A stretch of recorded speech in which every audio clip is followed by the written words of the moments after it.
Muito bem. Estamos hoje aqui com o grande Guilherme, rei do Nordeste.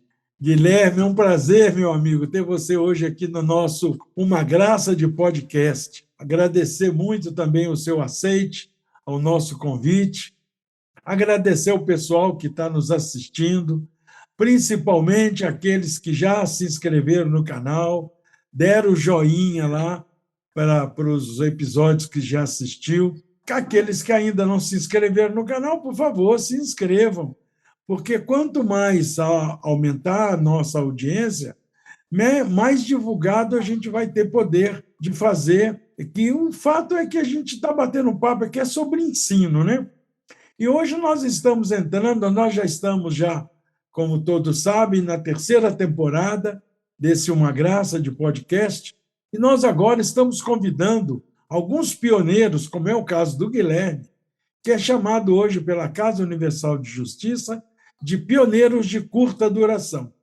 Pioneiro de curta duração é aquele barrai que até muda, às vezes está na mesma cidade, ele muda até de vizinhança, e na vizinhança para onde ele mudou, ele se torna um pioneiro. Pioneiro é todo barrai que sai do seu lugar, onde mora, e vai para outro e continua divulgando os ensinamentos barrais. Porque, como nós sabemos, a fé barrai não tem sacerdócio, né?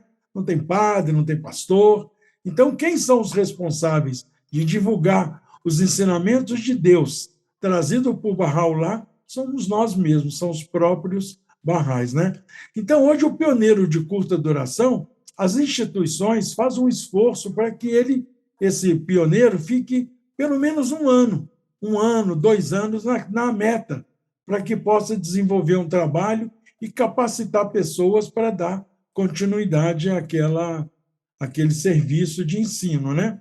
E o Guilherme teve oportunidade, ele vai nos contar que teve no Centro-Oeste como pioneiro, né? E ele vai, como nós já sabemos também, aqui o convidado não é apresentado, aí o convidado se apresenta, né? Então, Guilherme, mais uma vez, muito obrigado, meu querido. E se apresente ao público aí que estão nos ouvindo e nos vendo. Olá, Padinha. Olá a todos. Obrigado pelo convite. Eu que me sinto bastante honrado de poder conversar aqui sobre ensino, né?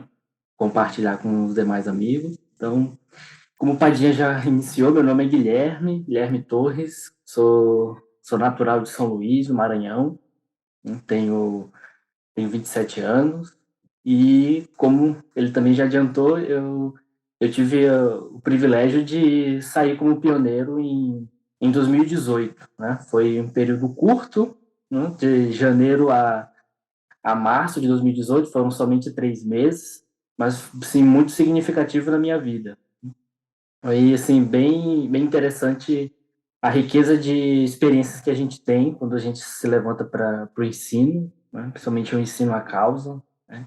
E que é um dever nosso como Bahá'í, né? De ensinar a causa, né? Aquilo que nós temos como fé, ela só se expande quando nós nos levantamos e ensinamos, né? Pode ser no trabalho, pode ser num bairro, na vizinhança da sua cidade, ou mesmo na vizinhança da própria onde mora, mas é dessa forma que a fé Bahá'í expande. E nesse período em 2018, de janeiro a março, eu tive o privilégio de poder ir a Aquidauana, no Mato Grosso do Sul, né, sair como pioneiro. E assim, tava lembrando quando tu me fizeste o convite e tudo para falar, tava lembrando um pouco do como que foi esse processo de se levantar como pioneiro. Ali, final do ano de 2017, ali entre uma reunião e outra que se tinha na minha cidade, o conselheiro Pejman fez o convite, né, para mim e para o meu irmão, com a ideia de que nós pudéssemos ir até a Brasília, ali em dezembro de 2017, passar por uma capacitação intensiva ali de uns 15 dias, e logo após sair como pioneiro, né? A princípio, nós não tínhamos um local definido, né? Isso isso aí faz parte, inclusive, da preparação, né? A gente não saber a priori para onde nós ir. Mas foi decidido isso ao longo dos 15 dias. Então, foi aí que fui convidado a ir a Aquidauana, né? Das pessoas que me receberam lá, e tive esse privilégio de poder servir. Foram 3 meses, né, Guilherme? São 3 meses de muita intensidade, né? Sim, muita intensidade. Exatamente. Você sabe que quando você falou que você foi para aqui da Aquidauana, deixa eu logo contar uma história, porque senão a gente acaba esquecendo, né? Quando você falou aqui da Aquidauana, eu lembrei, há muitos anos atrás, o Alisson e Gilda eram pioneiros. Hoje eles são pioneiros em Americana. Eles eram pioneiros em Campo Grande e tinha uma atividade de ensino em Aquidauana. A Regina, que morava lá em Aquidauana e tal. E nós fomos passar uma temporada lá, em Aquidauana, fazendo ensino.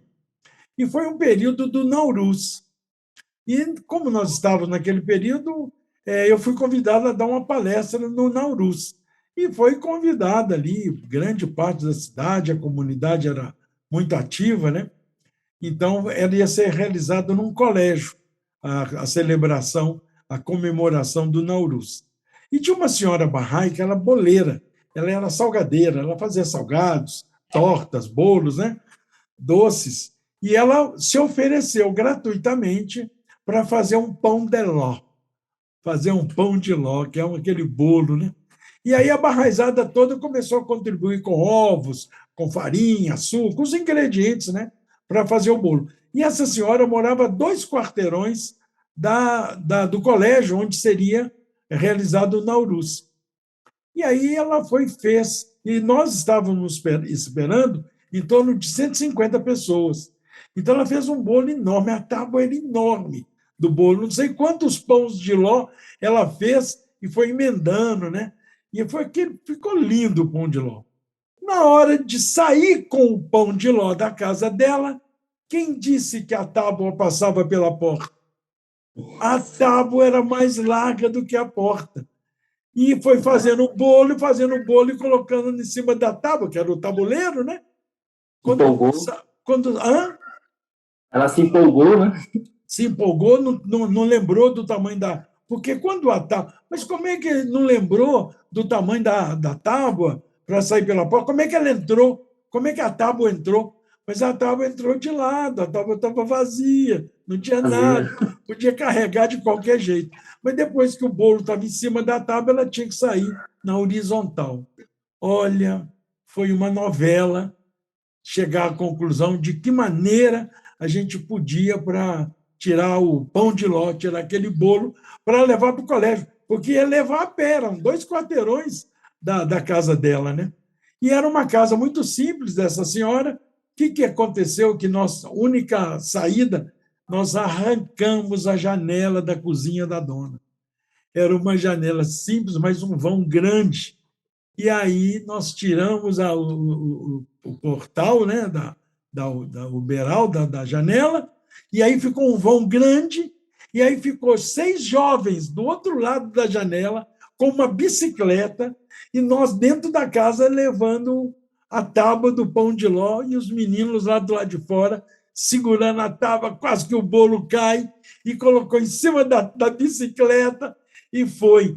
Aí todo mundo riu muito. Eu falei: olha, essa história ninguém vai acreditar que aconteceu isso. Aí o que eu fiz? Tirei uma foto. Tirei uma foto com os 6 jovens segurando a bicicleta e equilibrando aquela tábua enorme em cima da bicicleta. E mandei para um jornal da época, chamava Bahá'í Brasil. Era um jornal de circulação nacional, talvez você lembra. Então, lembro. mandei para o Osmar Mendes, que era o responsável, o editor-chefe lá do jornal, que era o secretário da Assembleia Nacional, e mandei a foto e contei um pouco da história, e foi publicado no Bahá'í Brasil. Pronto. Aí a gente pode contar essa história, porque ela foi registrada. Então, teve esse episódio em Aquidauana. E, para não ficar só nisso, 2 anos depois aconteceu um fato semelhante, na mesma casa, com a mesma dona, só que agora a janela da dona era nova, porque depois a gente reformou, mandou reformar a janela. E aí eu lembro que eles ligaram para mim, eu morava em Juiz de Fora. Padinha, você não acredita o que está acontecendo aqui? Contaram a mesma história. Eu falei, como é que pode acontecer? Porque 2 anos depois, a maioria das pessoas, só a dona era a mesma. As pessoas que estavam envolvidas eram outras. Então, não sabia daquela história. E a dona, outra vez, fez o bolo e esqueceu da largura da tábua, né? Aí, dessa vez, não dava para arrancar a janela. O que eles fizeram? Serraram a tábua ao meio. E aí saiu metade do bolo numa tábua, metade do bolo na outra. Chegou na escola, porque também foi na mesma escola, juntaram, uniram as duas tábuas, passaram um glacezinho ali na emenda dos bolos e os convidados mandaram brasa no bolo, no pão de ló da Dona Maria lá. Então teve esse episódio, viu, Guilherme? Lá em Aquidauana. Isso é só para ilustrar os acontecimentos, né? Mas você estava dizendo dessa experiência que o conselheiro te convidou, você aceitou e foi para Aquidauana. Então, contem um pouco dessa experiência. Aquidauana é bem conhecido já. E já tinham muito... Eu fiquei sabendo de vários momentos desse de ensino na cidade, porque foi um local que teve muitos barrais, né? Assim, acho que a primeira barrai do Mato Grosso do Sul também, acho que foi de lá, salvo engano, né? Janete Maia. Na época era um Mato Grosso só, não era Mato Grosso do Sul. Sim, então é uma cidade que tem bastante histórico de barrais, de atividades de ensino, tudo.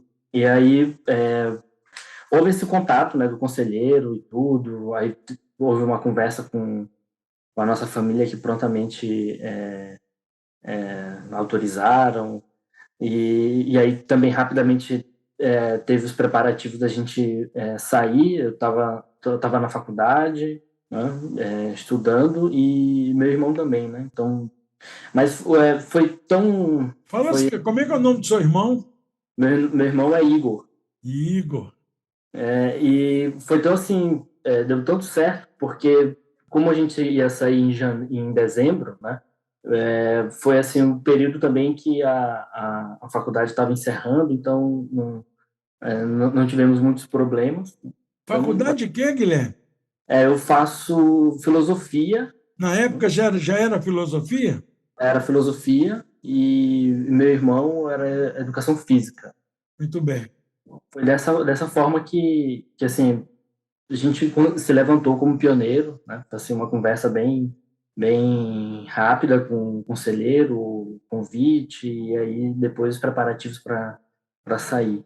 E aí vocês foram por Aquidauana, né? Guilherme, você não nasceu... não, antes. Aquidauana. Aquidauana. Você não nasceu em família Bahá'í, não? Nasceu? Nasci, né, que a minha mãe, ela é irmã de criação, né, das minhas tias que são conhecidas, né? Conceição de Maria, Raimunda. Então, quando minha mãe foi adotada, ela tinha ali 2 anos de idade, então ela também já cresceu nesse ambiente Bahá'í e, consequentemente, eu também, né? Ah, que legal.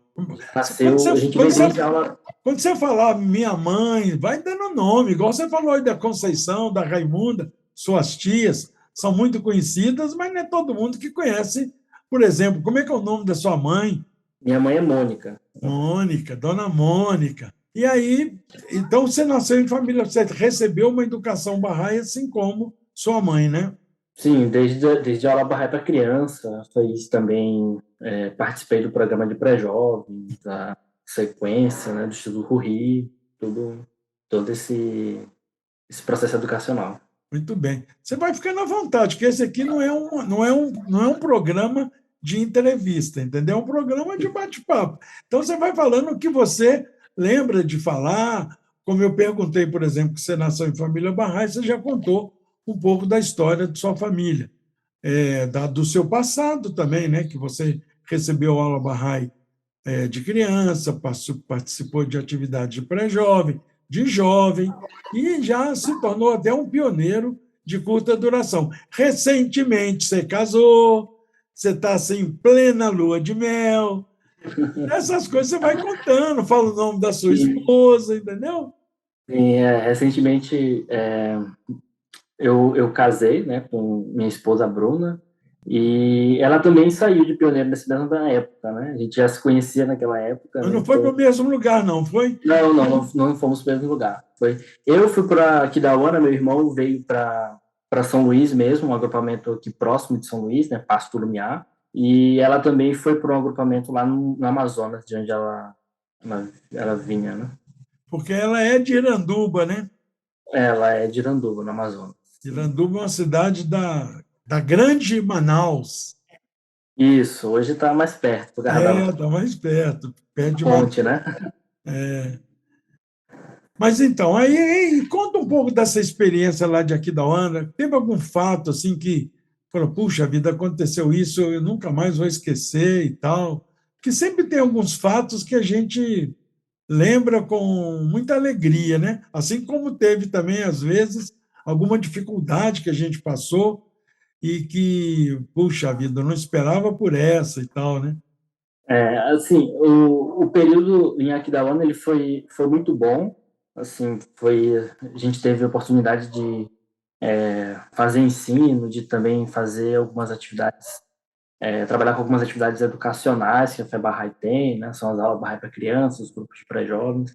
Mas assim, quando a gente chegou no agrupamento, ele era um agrupamento que ele tinha, ele tinha esse histórico, né? Como eu já falei, de barrais, de atividades de ensino, mas no momento ele não tinha assim, um número muito grande de atividades. Então, o objetivo de nós irmos até lá, nós, porque eu também fui com outra pessoa, que foi o Tomás, né, que ele é natural do Rio, mas hoje ele reside em Brasília.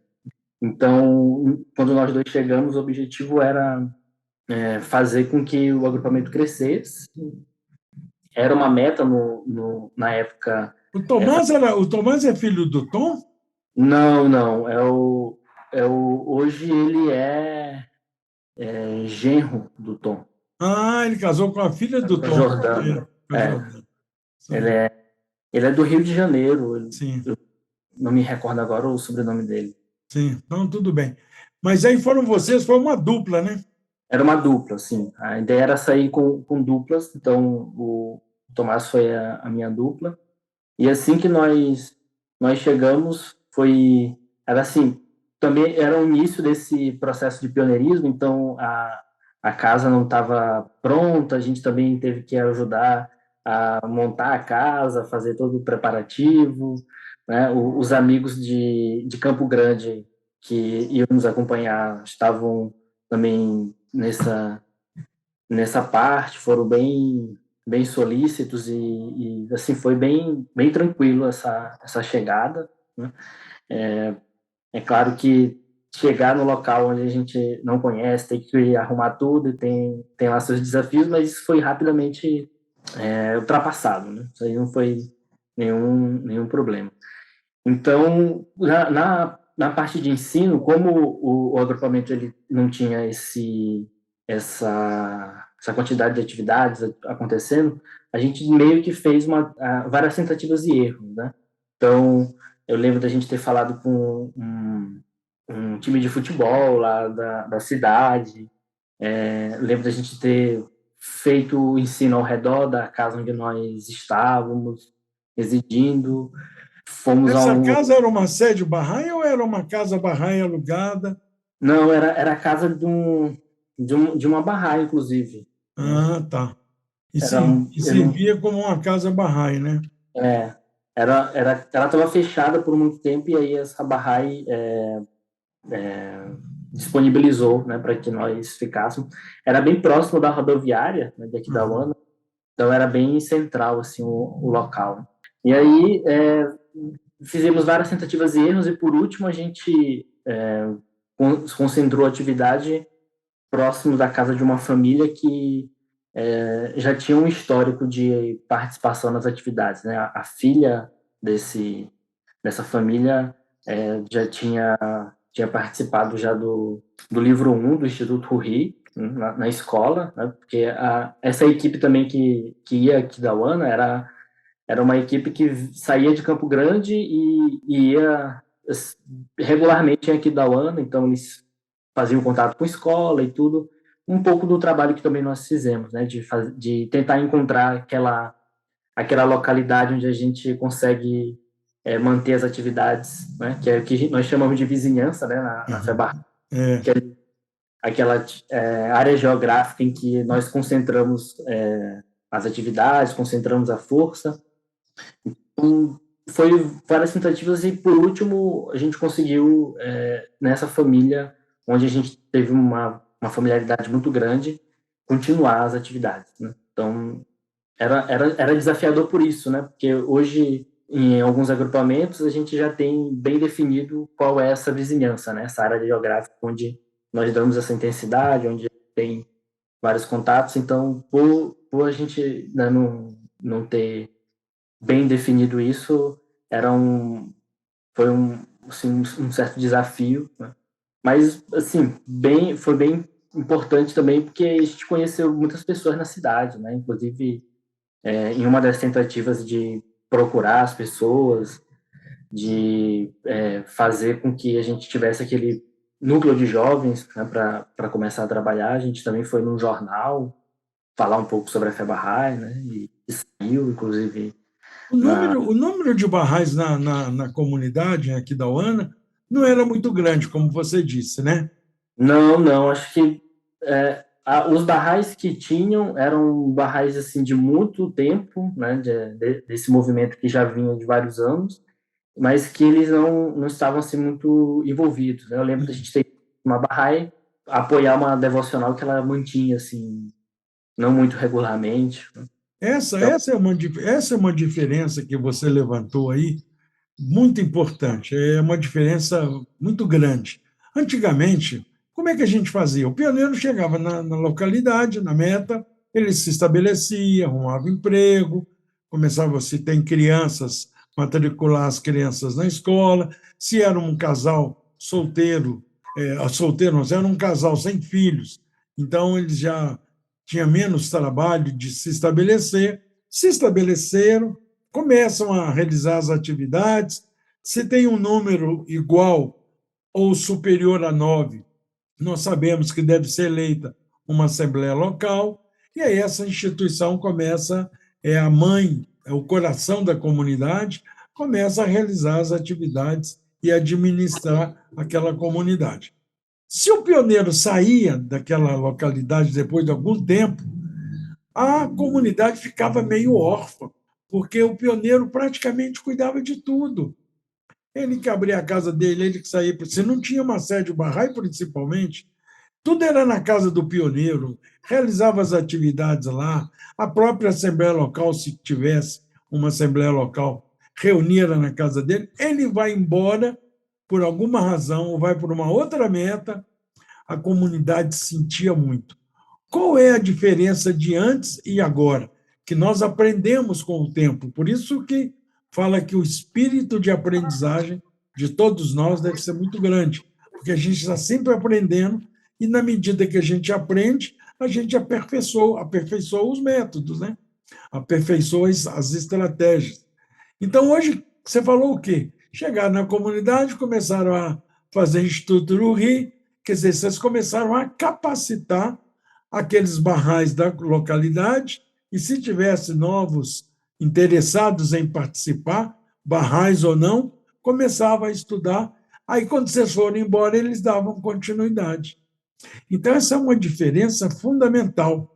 Por isso, da importância de se estabelecer o estudo dos livros do Instituto Urri, porque aí vai dar continuidade nesse trabalho, por isso que a gente chama de capacitação, né? Foi o que vocês estavam fazendo, né? isso. O objetivo, acho que assim, o principal, primordial, era identificar um grupo de jovens, né, que pudessem se identificar com o ideal Bahá'í, né, assim, rapidamente do que a gente fala do que é a comunidade Bahá'í, do que é o objetivo da comunidade Bahá'í. e capacitá-los, né, para justamente acontecer isso que tu mencionaste, de quando nós pudéssemos sair da localidade, eles estariam assim aptos a levar adiante as atividades por hora que foram abertas, né? Então, durante 2 semanas a gente ficou assim muito insistentemente e procurando esses jovens, né, na cidade, foi no time de futebol, foi na praça. A gente fez uma série de. A escola não foi possível porque estava de férias, né? Aham. Era um Período de férias. período que não foi muito interessante para ir explorar a escola.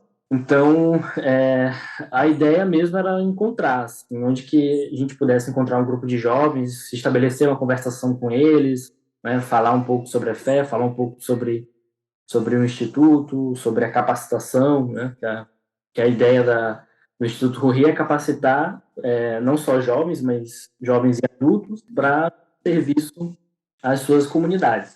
E que, assim, mais restrito é um serviço à comunidade, mas assim, quando a gente olha de uma forma mais ampla, é o serviço à humanidade, né? Quando a gente Isso. presta um serviço à nossa localidade, é uma forma mais micro, né? Fica até mais fácil de se compreender, mas em última instância a gente está servindo à humanidade, né? Isso. Quando nós ensinamos as crianças, né? Quando nós ajudamos os pré-jovens a passar por esse período desafiador da sua vida, tudo isso é uma forma de contribuir para a melhora da sociedade. Sem dúvida. Teve algum ingresso, Guilherme? Alguma declaração? Alguém se entrou, se identificou com os ensinamentos? Falou, eu gostaria também de ser Bahá'í e tal. Não, no período a gente não teve. Foi um dos poucos locais que a gente não teve. Mas teve o envolvimento de muitos amigos que não conheciam a fé Bahá'í, né? Sim, a gente conseguiu estabelecer conversação com muita gente, né? Tanto jovens quanto até mesmo adultos. Mas assim, chegar a se declarar, não. Mas a gente estabeleceu conversação com muita gente na cidade. E é aquela sementinha, né? Aquela primeira vez que a pessoa escuta, né? Chegam outras pessoas lá e falar sobre a fé Bahá'í, já escutei isso alguma vez, tudo, enfim. Isso faz parte do trabalho. Esse trabalho que está sendo realizado, esse trabalho que você e outros realizam de levantar como para servir como pioneiros de curta duração, ou mesmo pioneiros de longa duração, aqueles que mudam da sua cidade com o objetivo de se estabelecer mesmo naquela cidade, é um trabalho assim muito importante, porque a gente sabe o quanto o mundo está doente, né? O quanto as enfermidades são graves, né? E se a gente trabalha a nossa vizinhança, na hora que surgir grandes dificuldades, como foi o caso da Covid, Covid foi uma gotinha numa grande calamidade que pode ser que esteja por vir, né? Conforme a gente lê em todas as escrituras sagradas. Então, nesse momento que surge alguma dificuldade, como foi, eu dei o exemplo aí, o caso da Covid, como é que ficou? Nós tínhamos contato mais ou menos com a nossa vizinhança, porque não podia viajar, a maioria do comércio estava fechado, a gente, às vezes, precisava de alguma coisa, o vizinho perguntava, olha, você tem aí tal coisa, porque o meu açúcar acabou, né? Então, quer dizer, um ajudava o outro, porque estava ali perto. Então, eu acho que esse trabalho de vizinhança é um trabalho fundamental, porque se surge uma grande dificuldade e a gente tem dificuldade de se comunicar, surge dificuldade de se deslocar, né? Não tem transporte. E aí, como é que a gente faz? Se é vizinhança, eu vou a pé. Mas se é lá do outro lado da cidade, vai ser difícil eu ir, porque está com dificuldade de transporte. Não tem gasolina, não adianta eu ter o carro na garagem, porque não tem gasolina. Como é que ele vai andar? Agora, se é na vizinhança, então veja como é que é importante, eu acho. Isso é uma visão muito pessoal, entendeu, Guilherme? Como é que é sério e importante esse nosso trabalho de vizinhança? Porque tudo a gente pode se resolver através da vizinhança. Se surge uma grande dificuldade, primeiro, se eu estou de noite, quando eu tinha filhos pequenos, né? Minha mãe sempre dizia, meu filho, vizinho é o seu parente mais próximo. Porque se o filho tem uma dor de barriga de noite, o pai está viajando, a mãe está sozinha com a criança, quem ela vai pedir socorro?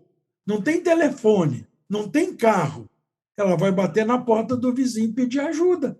Meu menininho não para de chorar, minha filha não para de chorar, e ela está com algum problema, o que eu faço? Me ajuda aí. É o vizinho. Então, o trabalho de vizinhança é muito mais sério do que a gente pode imaginar, né? Agora, eu queria que você falasse um pouquinho, quando você estava falando, sobre o sentimento. Qual é o sentimento de jovem? Você já falou que você tem 27 anos, então você tinha você tinha 22 anos por aí, quando você Isso. se levantou como pioneiro para Aquidauana, né? Que passa no coração de um jovem que alguém fala assim, olha, você não gostaria de oferecer, no caso seu, foi oferecer as férias, né? Oferecer esses 3 meses para fazer ensino. Que passou no seu coração? Você falou, nossa senhora, eu podia estar lá em São Luís pegando uma onda na praia, lá no Calhau, né? Calhau? Isso. Lá no Calhau, aquela praia linda, comendo caranguejo. Eu vou para Aquidauana, não tem nem praia em Aquidauana. Qual é o sentimento que passa no seu coração? Que passou, né? Assim, eu desde muito, assim, antes de eu viajei em 2018, né? Então, desde 2014, eu atuava como um animador de um grupo de pré-jovens aqui na comunidade. Então, esse serviço de Hoje você é coordenador regional, né, Guilherme? isso, eu sou coordenador regional do Instituto Depois você explica um pouco mais esse negócio. O que é coordenador geral? Isso é um cargo assim, muito importante, o salário é muito bom. Como é que é esse negócio? Depois você conta. Depois você conta. Mas Então, desculpa. então, no agrupamento eu já estava envolvido nessas atividades, né? Nós tínhamos, na época, nós trabalhávamos numa escola, parceria com uma escola municipal, né? Com o programa de empoderamento espiritual de pré-jovens, né? Que era aquela faixa etária de 12 a 15 anos. Então, nós trabalhávamos com essa faixa etária aqui no agrupamento e eu já estava envolvido nesse tipo de atividade, né? Aí, quando surgiu o convite do conselheiro, foi assim, muito natural. Eu já sabia do que nós iríamos fazer, né? Também O que te esperava, né? que me esperava, exatamente. Bem tranquilo. E, assim, o que passou pela minha cabeça foi de poder dedicar, né, esse meu tempo, mesmo que curto, né, para fazer com que as atividades que eu já realizava no agrupamento também fossem realizadas em outra cidade, né? Só mudou assim a instância, né? Eu saí de casa para um outro estado, uma outra cidade e fazer assim a mesma atividade. Então, Como é que é importante, né? É, a gente ser ativo na comunidade que a gente vive, porque sem querer a gente está se capacitando para poder servir. Você, quando estava servindo em Aquidauana, como você disse, você estava reproduzindo aquilo que você já fazia em São Luís, né? Mas em isso. Aquidauana, o sotaque era outro, a comida era outra, o costume era outro, assim, tudo era outro. Era Tudo... outro. Hã? O clima era outro. O clima era outro, né? Porque o clima era mais frio, né? Bem mais. Né? Porque em Nossa, isso São aí foi Luís. até. Não, São Luís faz calor, né? Mas é litorânea. Né? É. Mas aqui da Uana, ela está muito próxima do rio, né?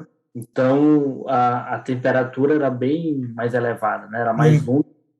E Aí tem muita brisa, né? principalmente no verão. Em São Luís tem muita brisa, né? Sim, tem. Eu ia muito a São Luís na década de 80, de 90, eu ia muito, principalmente 80, eu ia muito a São Luís. Inclusive, eu tive uma irmã, tenho uma irmã que ela morou 12 anos aí em São Luís, né, naquele bairro São Francisco. Então, Sim, aí eu ia muito. Eu ia muito ao Piauí, na verdade. Era Piauí e Fortaleza, Teresina e Fortaleza, porque São Luís era fora de rota. Se a gente comprasse uma passagem aérea, por exemplo, para Teresina, podia fazer uma escala em Fortaleza, pagava só a taxa de embarque e continuava no mesmo voo outro dia. São Luís era fora de rota, então era difícil de ir a São Luís. Então, muitas vezes, eu comprava um trecho extra só para poder ir a São Luís, né? E aí pronto, visitava lá suas tias direto, né? Conceição, Raimunda. Então, isso. tinha aquele menino, eu esqueço o nome dele, trabalhava na Xerox. Ah, tinha o Jefferson, teve um período que o Jefferson morou aí. Sim. O senhor Hazaraí, um Bahá'í persa, ele, a família dele. Então, São Luís, para quem não conhece, tem essa brisa toda, mas passarinho voa com uma asa só. A outra ele se abana, porque o calor é bravo. Mas É, aqui da hora é pior. aqui da ONU o calor é grande, né? Nossa, eu lembro da gente ter dia de ter 42 graus assim na sombra. Porque é parado, né? Parado, não tem É muito. parado e muito próximo do rio, né? Aqui Assim, da UANA é considerado o portal de quê? Quando entra, o que, que no acontece? Pantanal. Ah, no Pantanal. Portal do Pantanal. Foi a primeira vez na minha vida que eu vi jacaré na beira da estrada. Sim, eu vi também. Então, quando a gente vai de aqui da UANA para Corumbá, Corumbá já é na fronteira com a Bolívia, né? Teve Isso. uma época que a Assembleia Nacional queria fazer uma conferência internacional de juventude, mas queria fazer na Bolívia. Então, nós fomos para. Tinha jovens em período de serviço, né? Que na época não chamava pioneiro de curta duração, chamava instrutor viajante, né? Então, tinha um grupo de instrutores viajantes em Corumbá. E aí nós atravessamos a fronteira e começamos a conhecer algumas cidades da Bolívia, porque a conferência deveria ser na Bolívia. E nessa viagem de Campo Grande, de aqui da UANA, para Corumbá, meu Deus do céu, a gente via jacaré na beira da estrada, era uma coisa espantosa, né? Mas então, continuando aí, eu estava perguntando sobre o seu sentimento, né? Esse sentimento de você já sabia o que te esperava, né? Você já estava acostumado a realizar as atividades que você iria realizar, então você já estava capacitado para capacitar outros, né? Isso, exatamente. Isso foi bem.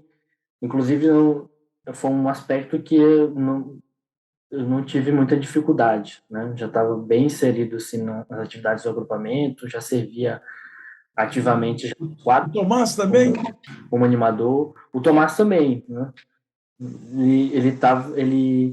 Ele não era tão envolvido assim diariamente como eu era, mas ele também, eu lembro de dele já ter atuado como animador também de um grupo de pré-jovens em Brasília. Ele já estava em Brasília nesse período, então foi nesse aspecto foi bem tranquilo, né? E além do mais, a gente tinha todo o apoio das instituições Bahá'í, né?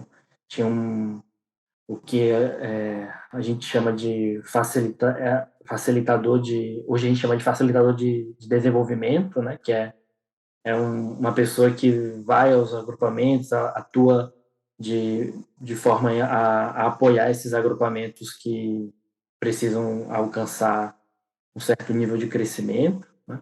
Nós tínhamos o membro do corpo auxiliar também nos apoiando, tínhamos os próprios amigos da comunidade de Campo Grande também, então foi assim, foi um período em que nós não ficamos sozinhos, né? A gente sempre tinha o apoio desses amigos, tinha também um coordenador regional de lá, que estava nos acompanhando, né? Que hoje é a função que eu sirvo, né? Aqui no Maranhão, né? Sou coordenador regional do O que o Instituto. coordenador regional faz? Então, o coordenador regional do Instituto, ele coordena esses programas do Instituto, né, as aulas do para crianças, o programa de pré-jovens e os círculos de estudo, a nível do Maranhão, né? Então, aqui no Maranhão nós temos 3 agrupamentos, né? São Luís, né, que é o chamado Roxinol do Paraíso, o Passo de Luz, que fica na cidade de Passo do Lumiar, aqui em São Luís, e o agrupamento chamado Jangada de Luz, que fica em Pinheiro, que é aqui no interior do Maranhão. Então, nesses 3 agrupamentos onde nós trabalhamos, todas as atividades relacionadas à aula Barrais para crianças, o grupos de pré-jovens e círculos de estudos, eu coordeno essas atividades, né? Junto com... Quando fala agrupamento, porque, Guilherme, como eu disse, tem muitos amigos que ainda não se tornaram barrais, então se familiarizando com essa nomenclatura, com essa forma de administrar as comunidades. Quando fala agrupamento, são algumas comunidades que juntas formam um agrupamento, né? Isso. São uma cidade ou mais cidades, né? Isso. Dentro dessa cidade tem um número de barrais e eles formam o que nós chamamos na comunidade barrais de agrupamento. Isso. Né? De nós nos organizarmos, né? É só pensar assim, como as cidades, né? O estado do Maranhão tem lá 217 cidades, né? Todas essas cidades, esse conjunto de cidades formam o que é o estado do Maranhão, né? Acho que mais ou menos assim, fazendo uma comparação, é mais ou menos isso. E aí todas essas 217 cidades são divididas em agrupamentos. Isso. Aí digamos que dentro do estado do Maranhão tenha 10 agrupamentos, e cada agrupamento tem esse número de cidades, né? Tem algumas cidades que têm barrais, outras não têm, né? Mas o coordenador regional, que é o seu caso, que é a sua função, coordena toda essa região do Maranhão, que é um estado, ou é toda a região que é separada, por exemplo, o Maranhão, Piauí e o Ceará. Como é que é? Não, eu coordeno todas das atividades do Maranhão, né? Só que atualmente no Maranhão nós trabalhamos com 3 agrupamentos somente. Certo. Então todas essas cidades do Maranhão estão dentro de 3 agrupamentos. Não, todas não. São só cada cidade tem 2. Por exemplo, São Luís. São Luís, a gente tem São Luís, tem a região metropolitana de São Luís, com mais 3 cidades, né? Que é Passo do Lumiar, São José de Ribamar e Raposa. São Luís, ele forma um agrupamento junto com a cidade de Raposa, né? É um agrupamento, as 2 cidades. Aí o Passo do Lumiar e São José de Ribamar, que são as outras 2 cidades aqui na região metropolitana, formam outro agrupamento. E esse terceiro agrupamento é no interior do Maranhão, né? Que é a cidade chamada Pinheiro, e mais 2 ou 3 cidades ali próximas, que formam esse agrupamento. Isso. E as outras cidades que não têm comunidade barrai não formam agrupamento nenhum por enquanto. A gente até já tem, né, na administração barrai, a gente tem uma instância regional que se chama Conselho Barrai. É o Conselho Barrai daqui do norte. Curiosamente, a gente está no norte, né? São Luís está na região amazônica, né? Mas na divisão Barrai, assim, que a gente chama, diferente da divisão do IBGE, a gente está no norte. Isso. Esse Conselho Barrai do Norte já tem nas outras cidades, elas estão divididas em demais agrupamentos, mas que nós ainda não trabalhamos, né? Isso. Mas Deus queira que daqui a mais um tempo a gente esteja trabalhando com todas essas cidades. Isso. Só para ilustrar, né? Porque aí os amigos já começam a familiarizar com esses termos, né? Então, o seu trabalho é esse, é administrar, ajudar a desenvolver essa região, né? Isso. Atualmente sirvo nessa função, né, com essas atividades que a gente chama de atividades educacionais da comunidade Bahá'í, né, que vai desde a criança, né, dos 5 anos, até aos jovens e adultos, né, sem limite de idade. Né? Porque essa fase que você falou de pré-jovem, 12 aos 15, 16 anos, é uma fase realmente na idade de meninos e meninas muito desafiador, porque são períodos não só a mudança física, né, hormonal, mas há também uma mudança intelectual, uma mudança psicológica, emocional. E, nesse momento, se esses jovens começam a ter acesso a ensinamentos de alta qualidade espiritual, ele pode formar um caráter que vai resistir às dificuldades que o mundo se apresenta, né? Então, é um trabalho fundamental, realmente, essa atividade. E esse Instituto do Rio são livros, né, Guilherme?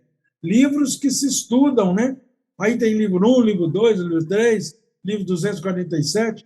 É o que a gente chama de Instituto de Capacitação, né? Que o objetivo desse instituto, o conteúdo ele é Bahá'í, né? Ele é pensado, foi pensado a partir das escrituras Bahá'í, né? Então, mas ele é aberto, né? Não é somente para os Bahá'í, também para todas as pessoas que são ali amigos da comunidade, né? Hoje, boa parte das pessoas que estudam o Instituto Ruhi são pessoas que não são Bahá'ís, né? Mas são pessoas que simpatizam com os ensinamentos da fé ou até mesmo têm o interesse nos ajudar, né? Com esse trabalho que nós desenvolvemos nas comunidades. Então, essa parte de capacitação, são 7 cursos que nós temos, né? Que a gente chama de livro, né? Mas são cursos de capacitação, 7 ao todo, que visa capacitar a pessoa interessada, né? Quer seja Bahá'í ou não, né? Isso não tem essa limitação, a desenvolver certas habilidades, certas posturas que sirvam para que ela possa servir a sua comunidade. Eu posso dizer assim que o Instituto de Capacitação hoje ele é uma grande ferramenta que a comunidade Bahá'í tem, né, de capacitar recursos humanos para o seu próprio desenvolvimento. Exatamente.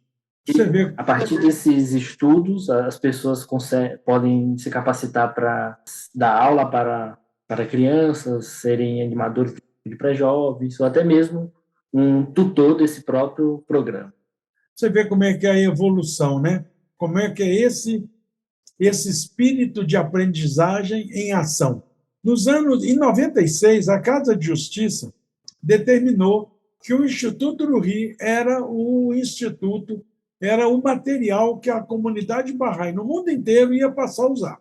Aí eu lembro que nós fomos, Carlos e eu, para Cali, no Instituto do Rio, na Colômbia, para nos capacitar para estabelecer de forma oficial no Brasil. E a nossa Assembleia Nacional criou um Comitê Nacional de Institutos, só cuidava do estabelecimento do estudo desses livros. Numa das consultas desse comitê, apareceu numa escola que a gente estava implementando um instituto, a maioria não eram jovens Bahá'ís, a maioria eram jovens que não eram Bahá'ís. E aí surgiu uma dúvida no comitê, se a gente podia aplicar o livro 1, por exemplo, para amigos que não eram Bahá'ís. Surgiu essa dúvida. Alguns achavam que podia, outros achavam que não. Esses livros, esses cursos, foi criado para Bahá'ís. Porque a pessoa que não é Bahá'í não vai obedecer e nem respeitar as orientações de Bahá'u'lláh que está lá escrito. Não vai querer decorar as orações, não vai querer decorar algumas passagens dos escritos sagrados. Olha, essa consulta ficou acalorada, essa pergunta foi parar na Casa de Justiça, passou pela Colômbia, porque era como se fosse a matriz, né, do Instituto do Rio, se podia ou não aplicar para não Bahá'ís. Aí a Casa de Justiça falou que podia. Pronto, aí liberou. Mas você vê que teve um momento da vida do Instituto do Rio que a comunidade Bahá'í tinha dúvida se podia convidar amigos não Bahá'ís. Hoje a maioria não Bahá'í, né? Você vê como é que é a evolução desse processo de aprendizagem, né? Isso, acho que hoje a gente tem muito claro de que não é só a comunidade Bahá'í que vai fazer algo para a melhora do mundo. É claro que a gente tem nosso trabalho, né? Nós contribuímos para a melhora do mundo, né, através das nossas atividades, mas aí na sociedade há diversas pessoas também com o mesmo pensamento que o nosso, né? Exatamente. Por isso que o Instituto hoje ele é aberto, né?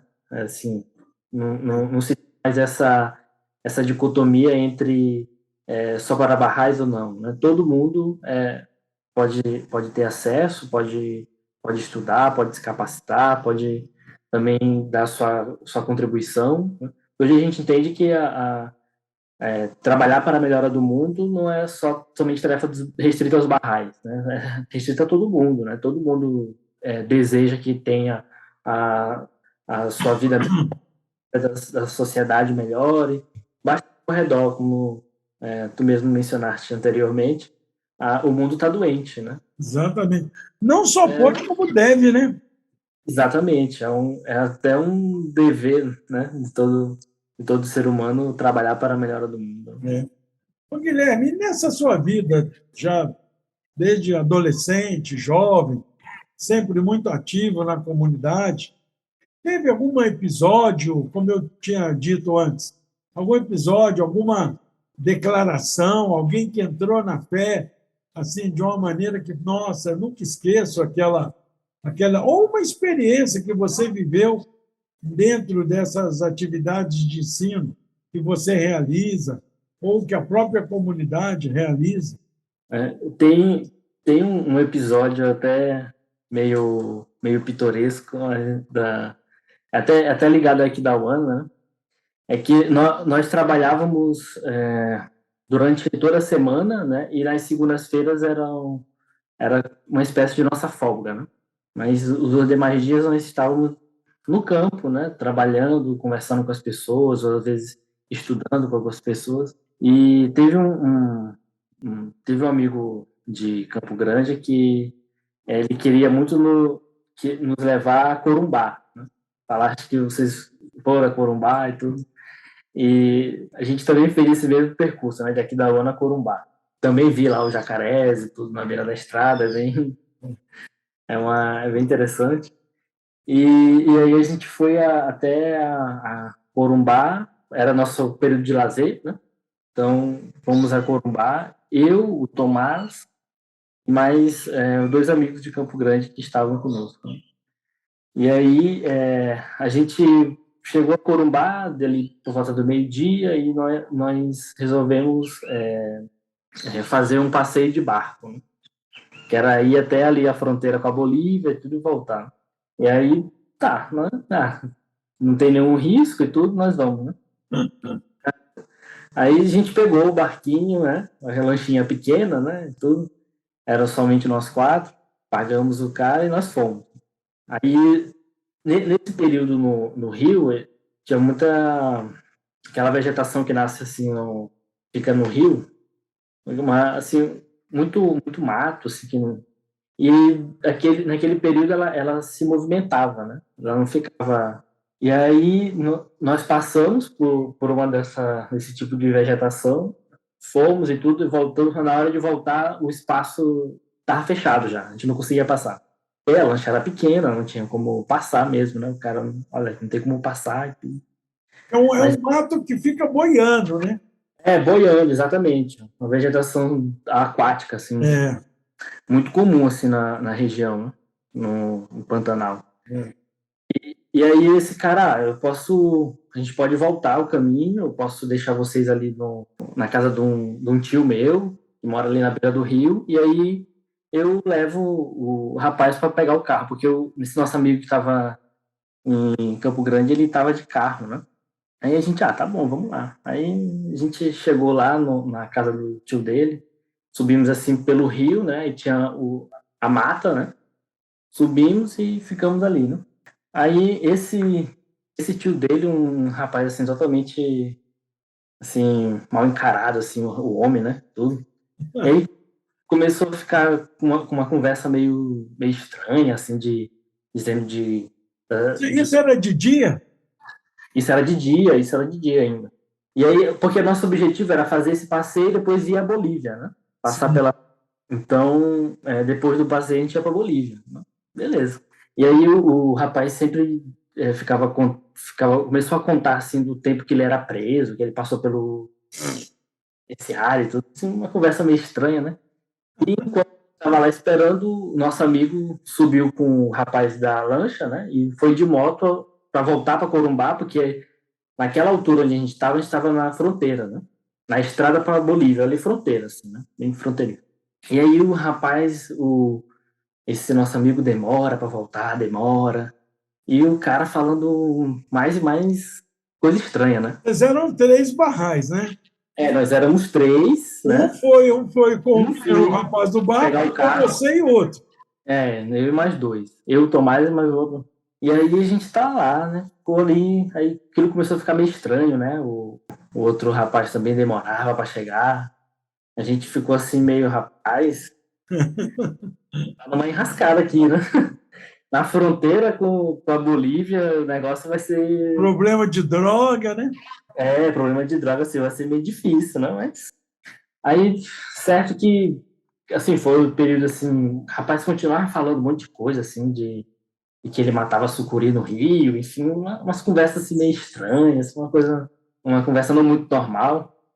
Mas, assim, enfim, passando todo o suspense, assim, toda essa Todo parte, aperto, né?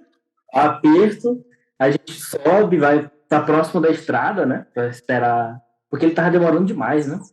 E aí, depois de um bom tempo, assim, ele aparece, né? A gente já tá ali na beira da estrada esperando, né? Ele surge, assim, e aí foi um alívio, porque o cara tava ali todo o tempo, uma conversa... Vocês não aproveitaram e ensinaram a fé para o cara, não? Não, ali tava muito tensa a história. A conversa dele era muito tensa. Nessa hora você fala, o negócio é o seguinte, nós somos barrais, Barral É, lá falou o seguinte, entendeu? Já mudava a conversa, já mudava a conversa com o cara, vai falar de cobra no outro lugar, só.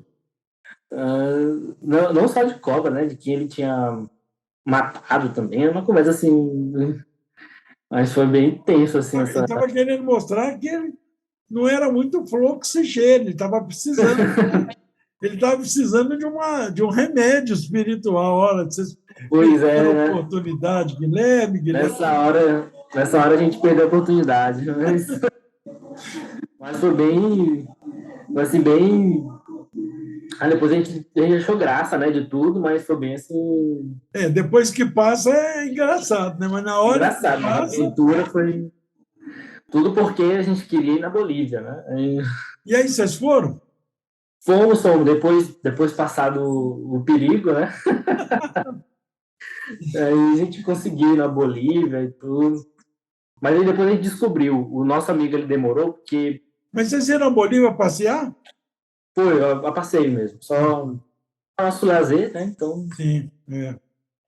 a gente descobriu que quando a gente chegou em Corumbá, logo que a gente chegou em Corumbá, o carro ficou sem combustível, né? Acionou lá a reserva. E aí ele pensou, não, a gente vai lá, faz um passeio de barco, quando voltar, a gente abastece e depois segue para Bolívia, né?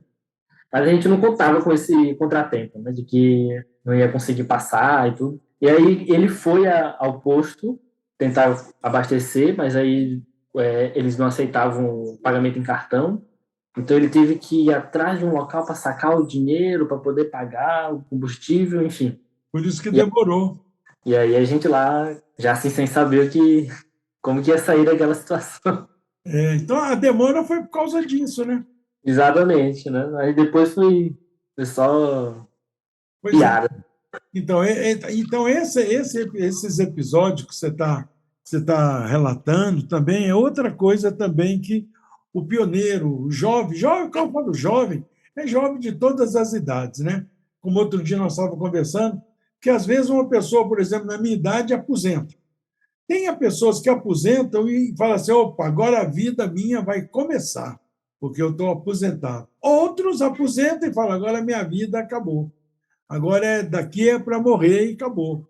Então, cada um tem um ponto de vista. Então, essa questão de jovem também é uma questão de ponto de vista, né? Então, jovens de todas as idades, né, que queiram se levantar como pioneiros, passa por essas questões que você está relatando também, essas experiências, essas aventuras, né? Isso foi uma aventura agradável, mas com uma dosezinha de aperto, né? Exatamente. Mas tem episódios que realmente a gente nunca esquece e episódios agradáveis, né? Que a gente fala, puxa vida, que bom que eu estou passando por isso e tal. Você lembra de algum episódio assim, bem sem susto?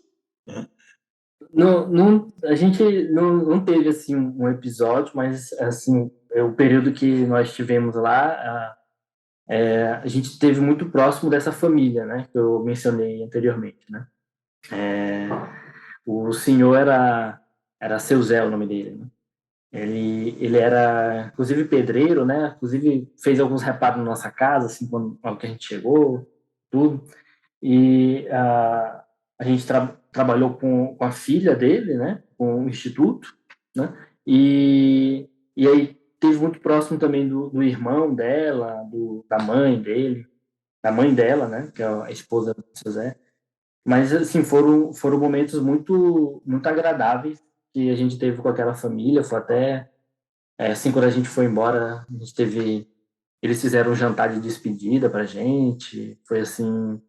Mas foi, assim, um nível de relação bem, bem intenso, né? Com essa família. E sempre as atividades eram feitas na casa dele, né? Eram sempre feitas na casa deles. Então, sempre nos receberam muito bem, eram amigos mesmo da fé. E aí foi assim, foi uma família que a gente teve um carinho muito grande. Inclusive, depois de um tempo, a gente ficou sabendo que a mãe da jovem, ela havia falecido, né? Que é a esposa do seu Zé, né? Ela faleceu e foi assim bem... Faleceu depois que vocês conheceram a família? Depois que a gente se conheceu, a gente Então, saiu vocês chegaram a conhecer ela? Conhecemos. Foi assim, acho que um ano depois, um ano depois, 1 ou 2 anos depois, ela teve uma doença e faleceu, sim. E Nossa, aí, a gente passa por muitas, muitas experiências, né? E a gente aprende muito, né? Eu lembro que uma vez no interior, eu morei 10 anos em Manaus, né? Então, a gente, viajando pelo interior, eu lembro que nós encontramos, que a gente sempre viajava em dupla, né? Desde a Bíblia, viajar em dupla dá certo, né? Porque às vezes um tá meio desanimado, o outro anima, não, vamos e tal, exatamente, né? essa é a força. Isso, um ajuda o outro. Então, nós estávamos numa cidade do interior, eu acho que é Quari, e conhecemos um vendedor, cara que estava fazendo a praça ali, e aí nós estávamos almoçando num bar. E aí ficamos conversando com o cara era aqui de São Paulo, e aí ele foi e falou uma coisa que eu nunca esqueci. Que ele falou, quando nós começamos a contar a nossa experiência, porque a gente ensinava a fé, bateu o coração, está vivo, a gente falava de Barral lá. E criava situação. Inclusive, a gente pode, né, criar situações para falar da fé em toda e qualquer circunstância. Né? Aí o cara foi e falou, quando nós contamos nossas experiências e tal, ele falou: olha, vou dizer, ele era já um senhor de idade. Ele falou: vou dizer uma coisa para vocês, vocês são jovens, vocês que viajam muito, vocês estão vivendo duas vezes. Que quem viaja, vive duas vezes. Vive a sua vida e as experiências que está adquirindo com essa vida. E é verdade. A gente presencia tantas situações, aprendi tanto com essas viagens, que a gente pensa que a gente está ensinando. A gente também está aprendendo e muito, né? Eu lembro que em Manacapuru, que você deve conhecer também, Manacapuru é uma cidade do interior do Amazonas, também na Grande Manaus, ali, perto de Manaus. É uma das cidades, das poucas cidades, né, que têm ligação com Manaus pela estrada. Né? Então, Isso. aí, seu Arthur, ai, seu Arthur, um homem assim maravilhoso, semi-analfabeto, construtor de canoa, ele construía canoa, ele era um marceneiro. E seu Arthur era muito sábio. E a família dele toda era Bahá'í. Só que a família dele toda era muito católica. daquelas famílias católicas do padre rezar a missa lá na casa deles. Chamar a vizinhança toda e fazer o altar na porta da casa, e ele convidava a vizinhança e o padre celebrava a missa. Seu Arthur conheceu a fé Bahá'í, se tornou Bahá'í, que ele ficou encantado, ele falou, nossa, essa agora sim, eu acredito que Cristo já voltou. E o seu Arthur, com o mesmo fervor que ele tinha como católico, ele tinha como Bahá'í. E a família inteira, e toda a atividade de Manacapuru era lá. Olha que sabedoria desse homem, hein? Aí o padre, uma vez, faz uma missa que chama missa campal, que é uma missa assim, na praça pública, e muita gente, que a igreja não ia caber, né? Então ele faz na praça, põe o altar lá, e aí o que o padre faz para atrair a família de São Arthur? Ele convida São Arthur para ler, porque convida, às vezes, alguns leigos, que não são sacerdotes, para ler trechos da Bíblia, né? Então, chama seu Arthur para participar da missa, ser um daqueles que lê a Bíblia. Aí o padre, isso o senhor Arthur estava nos contando, né? O senhor Arthur era delegado na convenção, sempre ele era eleito para ser delegado e tal. Aí o senhor Arthur contando para a gente que o padre convidou ele para isso. E perguntou, ô Arthur, você agora nessa religião aí que você entrou, você pode participar da missa e ler trechos da Bíblia? Ele falou, claro, Jesus e Bahá'u'lláh vêm do mesmo Deus. Posso sim. O padre queria pegar o senhor Arthur, né? Aí, o senhor Arthur, o que o senhor Arthur faz? O senhor Arthur vai participar da missa. Manacapuru inteiro, acho que estava naquela missa, né? E aí ele foi e falou que era tanta gente, tinha microfone, né? Aí tanta gente, o padre vai e fala, então, agora o seu Arthur vai ler para nós um trecho da Bíblia, como uma pessoa, um grande católico que ele vai ler para nós e tal. Aí, né, seu Arthur? Aí, seu Arthur, sim, senhor, e tal. Pega a Bíblia, lê lá o trecho. Seu Arthur tira da sacolinha o livro de oração. Eu tenho até aqui perto. Esse livro de oração, grande. Ele pega esse livro na sacolinha e fala assim, ô, senhor padre, antes de eu ler aqui o trecho da Bíblia, eu queria perguntar para o senhor, esse aqui é um livro de oração que foi revelado por um mensageiro de Deus. Eu queria pedir ao senhor para benzer esse livro, para esse livro ficar um livro bento, um livro sagrado, mas aí só tem que benzer. Como é que o padre vai falar? Isso ele falando no microfone. Como é que o padre vai falar para aquele povo todo que eu não vou benzer esse livro, já que ele falou que o livro é sagrado, que foi Deus que revelou as orações? Aí o padre, claro, senhor Arthur, benzo, aí pegou lá aquele negocinho de água e molhou o livro do senhor Arthur. O senhor Arthur falou, tá bom, porque estava molhando muito e ia acabar estragando o livro. Então o senhor Arthur pediu o padre publicamente para benzer o livro de oração Bahá'í. Depois disso, como é que os vizinhos... Ele falou comigo, Padinha, como é que os meus vizinhos vão falar que eu não posso rezar essa oração se o padre benzeu? Se fosse coisa do demônio, o padre não ia benzer. Aí o senhor Arthur foi ler lá o trecho da Bíblia. Então, olha a sabedoria desse senhor, seu Arthur, meu Deus. Teve uma vez, o senhor Arthur, uma das vezes que ele foi eleito, ele nunca tinha dinheiro para ir para a Convenção Nacional. Porque a convenção sempre era no Rio, São Paulo, Belo Horizonte, e de Manaus para esses lugares é caro a passagem. Aí teve uma das vezes que o seu Arthur foi eleito e nós fizemos uma vaquinha na comunidade de Manaus e ia comprar passagem para o seu Arthur. Aí eu fui o emissário para dar notícia para o seu Arthur. Falei, senhor Arthur, vim hoje aqui trazer uma notícia maravilhosa para o senhor. A comunidade de Bahá'í de Manaus fez uma vaquinha lá e nós já levantamos o dinheiro para comprar a passagem para o senhor. A convenção ia ser em São Paulo, numa cidade chamada Jandira. Falei, senhor Arthur, agora a convenção vai ser em São Paulo, mas nós já temos dinheiro para comprar a passagem de avião para o senhor, de ida e volta. E a hospedagem lá também vai estar paga. O senhor Arthur teve uma diarreia. Acho que ele ficou emocionado, sabe? Ele teve uma diarreia, que ele ficou 3 dias, do segundo para o terceiro dia, internado, senhor Arthur, porque ele não comia nada e o intestino completamente desandado. Aí acabou, só Arthur não foi para a convenção, porque passou mal. Então a gente acha, quer dizer, a gente achava naquela época que essa diarreia do Sr. Arthur foi emocional, ele ficou tão emocionado que afetou lá o intestino do pobre do homem. Mas então o Sr. Arthur era isso. Eu queria contar essa história porque você contando isso aí, a gente lembra o quanto a gente aprende, né? Vocês passaram um aperto lá, mas com o homem lá do que matou, aconteceu. Mas com certeza vocês aprenderam alguma coisa, né? Uma que é aventura demais é um perigo, e a outra acho que era muito, assim, essa família foi muito acolhedora, né? Ele sempre nos ajudava com o que a gente precisava. Também aqui da UANA?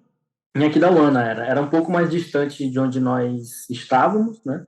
Nós tínhamos que ir andando e voltar andando todos os dias, mas a cidade não tem transporte público, né? A cidade era pequena, né? Tu vai andando ou de carro andando, tu vai ali no centro, tu vai chegar na rodoviária, ou tu pega um táxi. Cavalo. Então, bicicleta, né?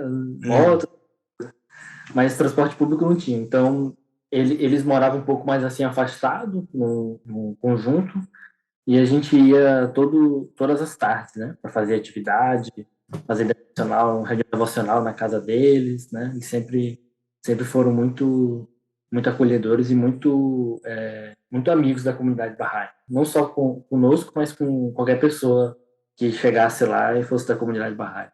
Pois é. Nós, uma vez, nós estávamos indo para uma cidade, não sei se você conheceu, chamada Anori, no interior do Amazonas. Anori é uma cidade que não fica na beira do Solimões, não. Porque a gente sabe, né? O Rio Amazonas, ele chama Amazonas de Manaus para cima, ou de Manaus para baixo. De Manaus para cima é Solimões, né? Então, a maioria das cidades fica à beira dos rios, à beira do Rio Amazonas, à beira do Rio Solimões. Mas Iranduba é uma cidade que fica para dentro da mata, para dentro da selva, que eles chamam de Paranã, que é um rio, que é um afluente do rio, que entra para dentro da selva, e a Anori era uma cidade lá no final, lá no fundo.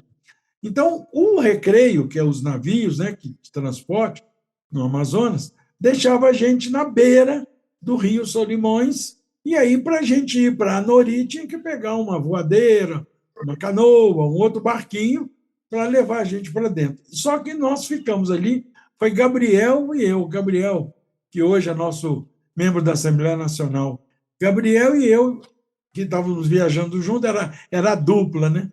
Aí o navio o Recreio deixou a gente ali, do lado de um dos lados do rio, do Paranã, desse afluente. Do outro lado do rio, e quando a gente fala rio, não é um córrego, não. É uma distância assim, de 500 metros de largura, né? naquele pedaço ali. Do outro lado tinha um flutuante. Flutuante é uma casa que fica presa no barranco, mas dentro da água, né? dentro do rio. E aí, quando o navio, o Recreio, deixou a gente ali no barranco, estava tudo iluminado, porque o navio tem luz e tal. Na medida que o navio foi saindo, de noite, sem lua, nossa, ficou um breu. A gente via aquela luzinha lá do flutuante do outro lado do rio. Nós começamos a gritar boa noite para o pessoal ali do flutuante para nos ajudar, pegar a gente ali, sei lá, porque do lado que a gente estava não tinha nada, só era selva e barranco. A gente não sabia nem se tinha bicho por ali. Aí acendeu uma luz mais forte, que era um candeeiro, um lampião, porque não tinha luz elétrica. Aí passou um pouquinho, nós começamos a gritar boa noite, a pessoa lá respondeu, voz de menina jovem, né? Aí respondeu boa noite, aí nós falamos que nós somos Barrais, de cara a gente já falava o que a gente era, né? Que nós éramos Barrais, que a gente estava visitando a comunidade Barrais de Anori. Aí a menina respondeu, Anori fica lá para dentro. Aí eu falei, não, a gente sabe, mas é porque o Recreio deixou a gente aqui. Eu vou mandar buscar vocês aí. Aí passou um pouquinho, veio uma canoa com uma luzinha dentro da canoa, né, um lampião. Veio aquela canoa, quando encostou no barranco, um menino, devia ter uns 12 anos, Depois a gente soube que tinha 11. Um menino de 11 anos atravessou aquele rio ali de canoa, que para eles andar de canoa é andar de bicicleta, né? E aí nós colocamos as maletas, a sacola, rede, que a gente viajava, montamos ali na canoa e ele atravessou a gente do rio. Chegamos do outro lado do flutuante, era um flutuante que era ao mesmo tempo casa deles, era também o comércio. E os pais, pai e mãe, estavam em Quari. Quari é uma cidade próxima, maior do que ali a Nori. Eles foram fazer comprar mantimento, arroz, açúcar, feijão, porque eles vendiam isso. Era uma espécie de merceariazinha, né, que eles tinham ali. E aí, quem é que estava na casa? Essa menina que tinha 14 anos e o irmãozinho com 11. Olha, eles nunca viram a gente era dois rapazes de 20 e poucos anos. Na época, eu tinha acho que 23 ou 24. Gabriel também tinha mais ou menos essa idade.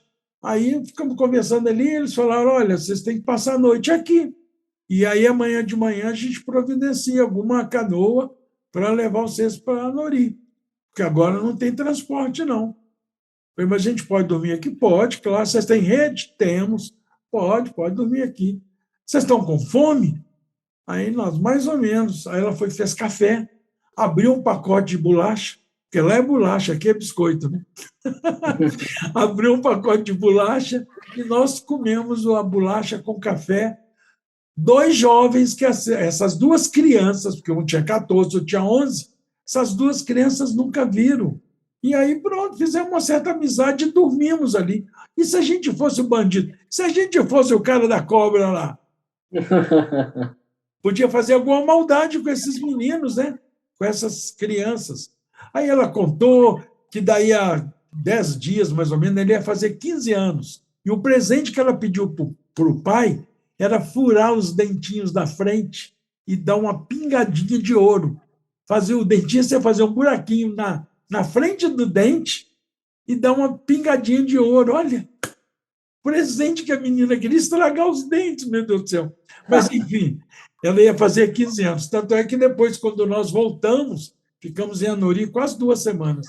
Quando nós voltamos, depois que tinha feito as atividades de ensino lá, nós falamos: Gabriel, nós temos que comprar um presente para aquela menina que vai fazer 15 anos. Mas a cidade pequenininha, não tinha quase nada assim de interessante para comprar. Também a gente tinha pouco dinheiro. Aí nós compramos um perfume. O perfume chamava Django, nome de faroeste. Aí compramos um vidro de perfume de Django e quando nós passamos lá pelo flutuante, porque era caminho, né? Nós presenteamos a menina com o perfume de Django. Então, quer dizer, o que eu contei essa história, por quê? Para ilustrar como é que as pessoas que Deus coloca também no nosso caminho são generosas. Olha essas duas crianças, um de 11, outro de 14, nunca nos viram e deu abrigo, nos recebeu com carinho, com amor, fez café, comemos biscoito, dormimos lá, não cobrou um tostão no outro dia, falou: olha, é tanto, nós cobramos aqui a diária, não tem isso. Então é assim, muito impressionante como é que a gente aprende, né?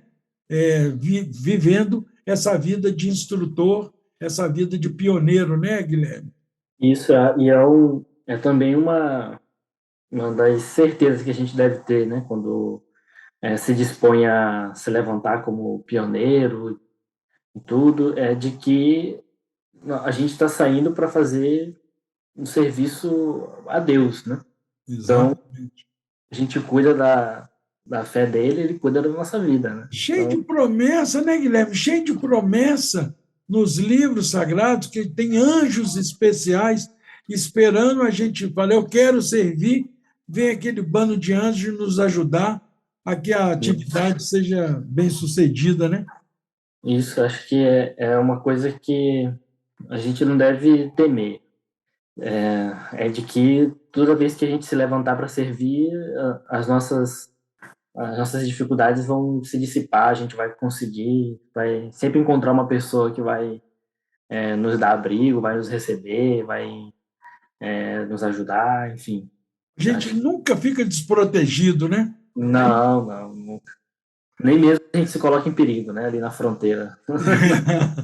do país. Exatamente. Não, não, porque às vezes acontecem provas, né? Dificuldades. Na Palavras Ocultas, Barral lá não fala que as provas exteriormente é o quê? Fogo e vingança. Mas interiormente é luz e misericórdia. Então a gente não tem que temer. Muitas vezes a gente é testado, né, para ver até onde vai, de fato, a nossa fé, de fato, a nossa determinação, né? Quantas e quantas vezes, olha, eu posso ficar aqui contando história uma semana para você de dificuldades que eu já passei no caminho de Barraulá, que quando eu estava passando eu achava que era uma grande dificuldade. Teve algumas que eu falei, meu Deus, por que Deus está fazendo isso comigo? Algum tempinho depois, aquela dificuldade foi a bênção que eu recebi lá na frente. Se eu não tivesse passado por aquela dificuldade, eu não recebia aquela bênção. Então, quer dizer, é mesmo, exteriormente é fogo e vingança, mas interiormente é luz e misericórdia, porque é isso mesmo.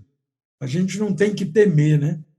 Se você fosse dar um conselho agora, alguém fala assim, Guilherme, você que teve essa coragem aí, essa fé, você largou aí dedicou as suas férias, dedicou esse período e foi para uma cidade que você nunca tinha ido, no meio do Jacaré lá. O que você me aconselha? Que eu deveria levantar? Porque eu estou tão sossegado aqui na minha cidade, eu já nasci aqui, já conheço todo mundo. O que você falaria? Qual o conselho que você daria?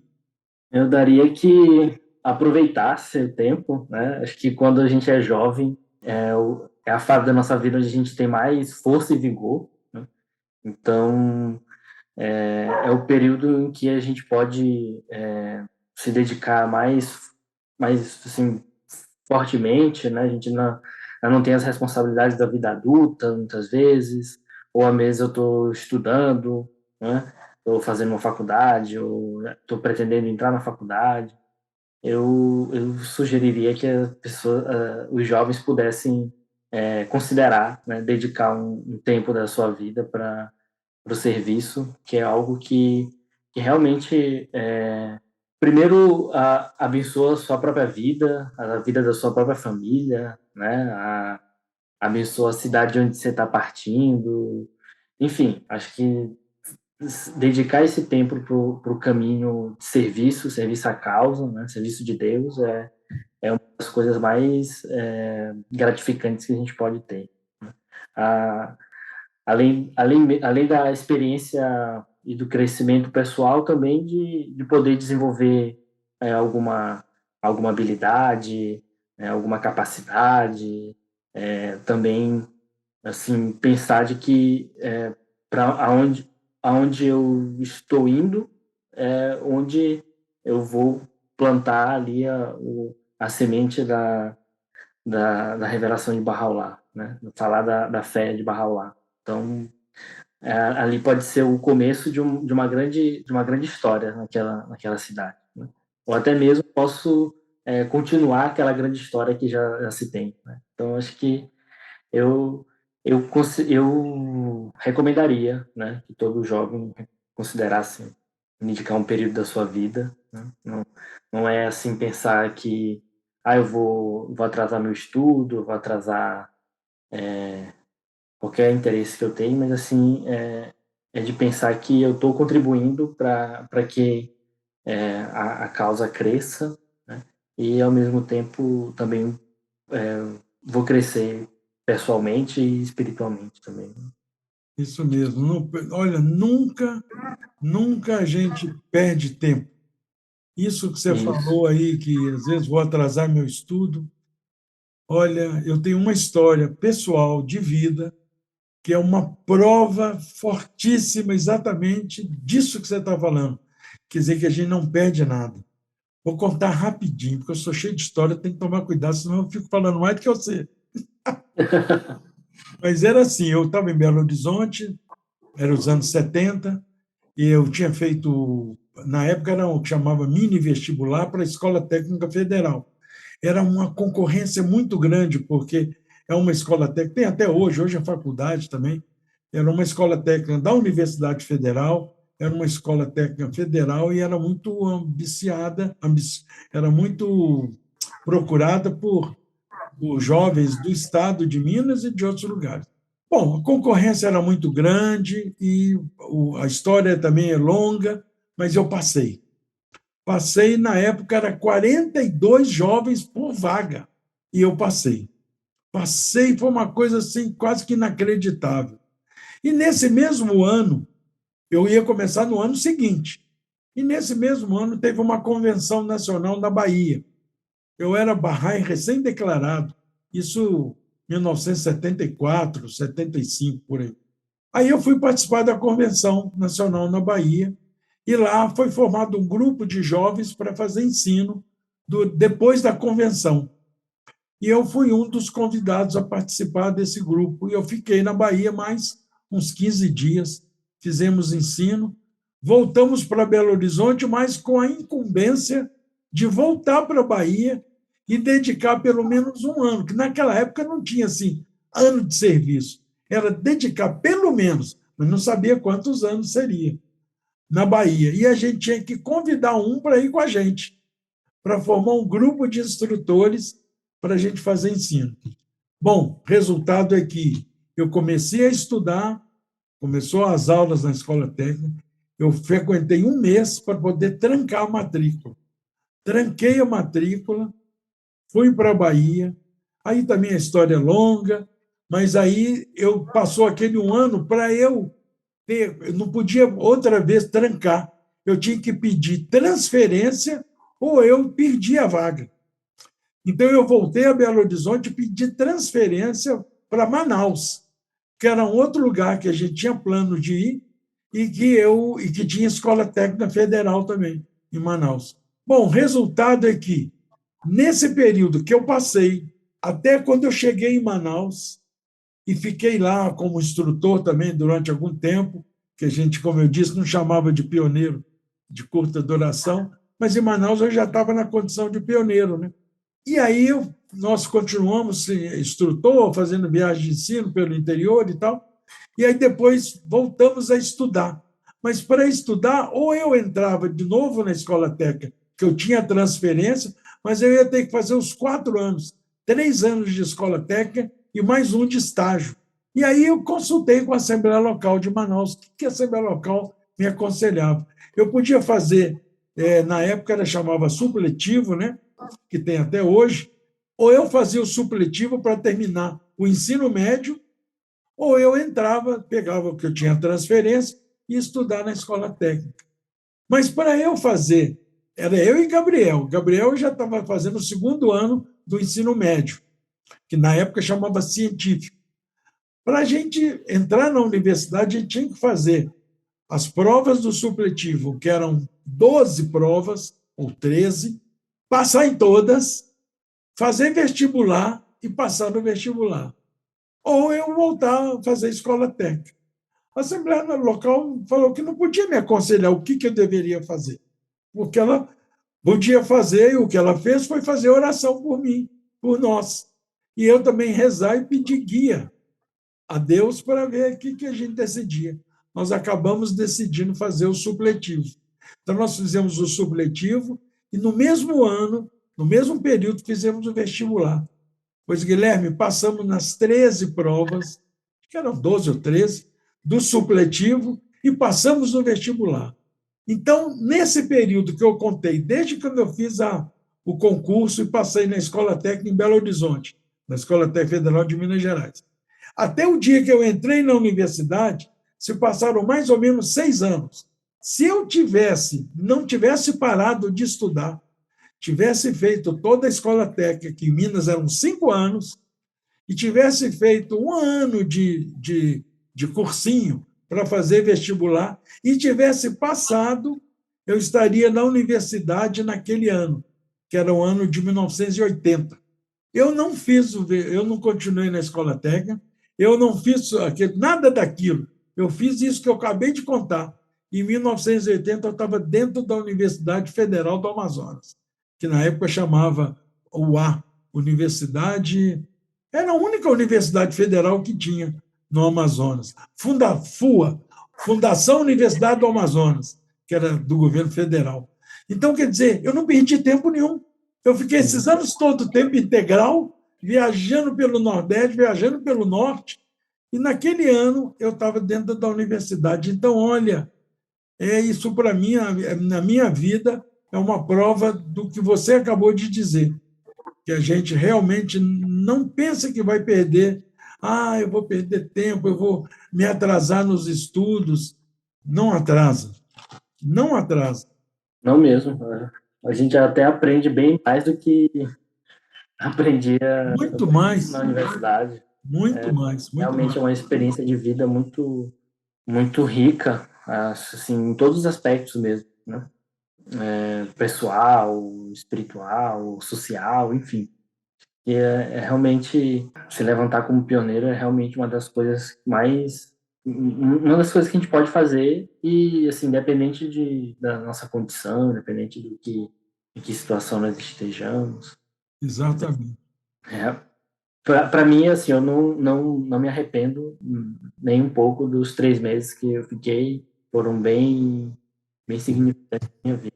E outra coisa que acontece, muitas vezes o jovem, como eu disse, de todas as idades, fala: não vou sair de pioneiro aqui, por exemplo, no seu carro, não vou sair daqui de pioneiro de São Luís, não, porque eu, como coordenador regional, eu sou muito útil e eu estou estudando, eu acabei de casar, estou em plena lua de mel, eu não posso sair agora, eu vou sair depois.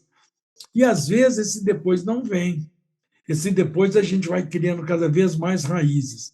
Mas tem promessa de Barral lá, que se a gente sai, se você sair de pioneiro com Bruna para uma outra meta, mesmo que seja dentro do estado, como você disse, mesmo que seja na vizinhança vizinha, numa vizinhança próxima onde você mora, Barral lá levanta 10 com a mesma capacidade que você tem para colocar no seu lugar. Olha que grande negócio para a comunidade. Melhor que saia um monte de pioneiros, porque, olha, eu lembro Belo Horizonte, a quantidade de pioneiros que saíram de Belo Horizonte nos anos 70. E a comunidade só crescia, até hoje, só cresce, porque é bênção prometida, né? Então, isso que você falou é uma grande verdade. Não pensa que vai fazer falta, porque não vai, não tem ninguém que é insubstituível. É verdade. Então, o conselho que você daria para um jovem que está assim, indeciso, eu não sei se eu levanto, se eu não levanto, o conselho que você daria é esse, né? Aproveita o tempo, porque realmente, depois que passar essa idade que você está, 2 palavrinhas, já era. E até mesmo a Casa Universal de Justiça escreve isso, né, na mensagem de 29 de dezembro de 2015, de que, às vezes, os jovens que vão se levantar, eles é um período da vida, né, aquele período, às vezes, curto da vida, em que ele pode se dedicar. Então, se a pessoa tiver o desejo, tiver nessa idade, nesse tempo, com essa força, vai, simplesmente se levanta e vai. Exatamente. A Febarran, a história da Febarran é toda de jovem. O Bab era jovem, Goduz, Morrucem, Barraulá, todo mundo era jovem quando começou. Porque Fendi era jovem. Defende, quando despontou, né, a serviço. E uma coisa que eu sempre lembro, sabe, Guilherme, é isso que a gente busca, todo Bahá'í busca, né, fazer, é ensinar através do exemplo, né?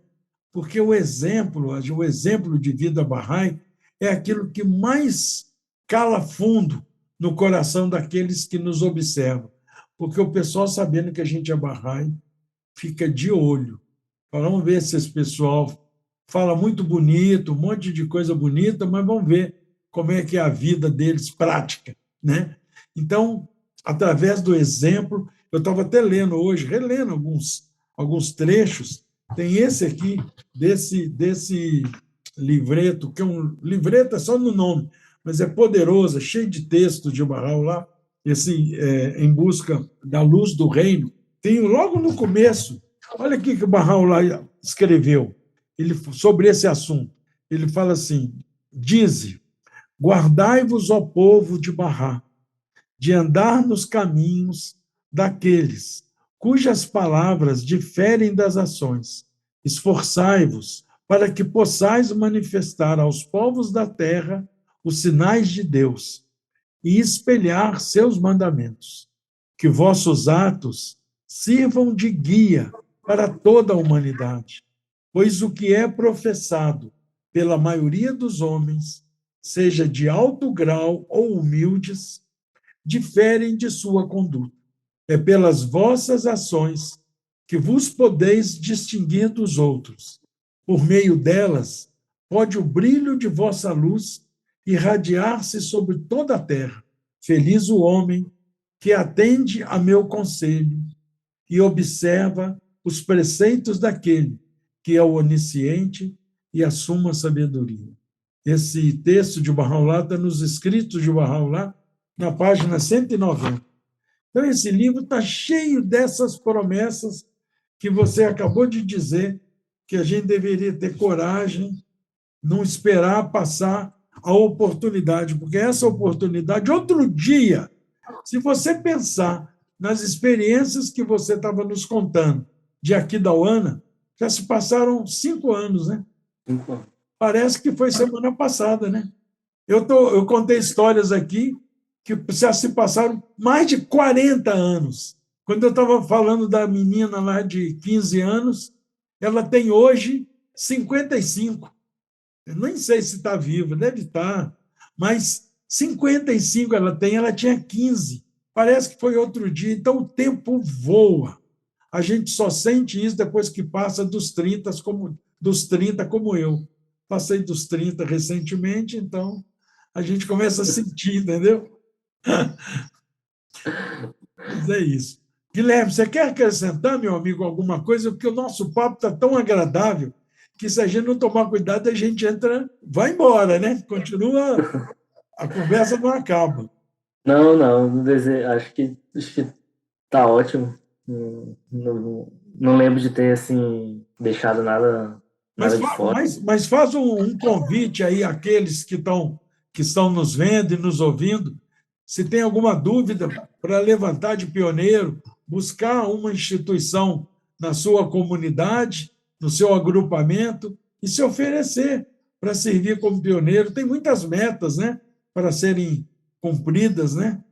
A gente tem esse próximo ciclo de planos globais da Casa Universal de Justiça, esse agora de 9 anos, né?